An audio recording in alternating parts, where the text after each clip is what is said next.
श्री सच्चिदानंद सद्गुरु साईनाथ महाराज की जय।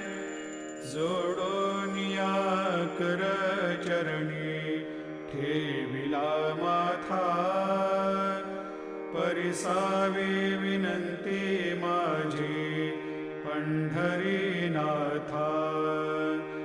असो नसो भाव आलो तुझिया ठाया, कृपा दृष्टी पाहे मजकडे सद्गुरु राया। अखंडित सावे ऐसे वाटते पायी, सांडोनी संकोच ठाव थोडासा देई। तुका म्हणे